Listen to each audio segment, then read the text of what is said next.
Actions speak louder than words, right?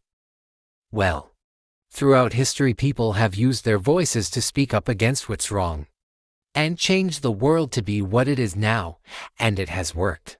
But I'm here to tell you about a time where actions were as loud as words, and voices didn't need to be heard.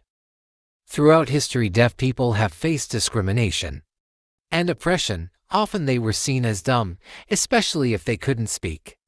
Even through Alexander Graham Bell's eyes, who was married to a deaf woman. Alexander Graham Bell also spoke against deaf people using sign language and marrying, saying that their deafness would contaminate America. But this isn't about him. It's about the movement that changed deaf history forever. Deaf President Now. In 1864, Gallaudet University opened for those who were deaf or hard of hearing. It was the first ever permanent deaf school to be made.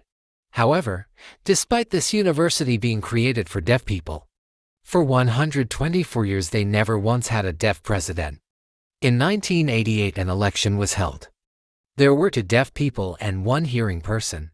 Elizabeth Zinsser, the 1 hearing person, ended up being elected president, despite most students wanting to have someone deaf in charge. Due to this choice, protests broke out. Students refused to go to classes. The entrance to the school was blocked by cars with slashed tires. And there were marches and speeches voicing or signing their demands. Despite the protests consisting of deaf people, many voices were still loud and clear, even with students getting arrested and their protests being ignored. They persisted. This movement ended up on the news. They carried a banner reading, "We still have a dream," from Martin Luther King Jr.'s protests. They marched in front of the Capitol building. Vice President George Bush voiced his support for DPN. The students gathered together to make a list of 4 demands. 1. A deaf president to be selected and Ziner to resign. 2. Jane Spillman, the chairperson of the Board of Trustees, to step down. 3. At least 51% of the Board of Trustees to be deaf. 4.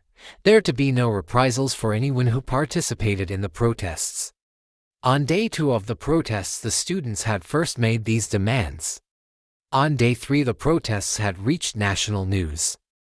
On day 4, a meeting between Zinsser, Spillman, and congressmen took place. On day 5, one of the student leaders appeared on ABC News. On Good Morning America. On day 6, Zinsser resigned. On day 7, everyone rested. And on day 8, all of their demands had been met. From this point forward, Deaf President Now had become a huge part of deaf and disabled history, and has had a greatly positive effect on accessibility and the voice of all in the disabled community. If you want to read more about Deaf President Now, links are provided in the description.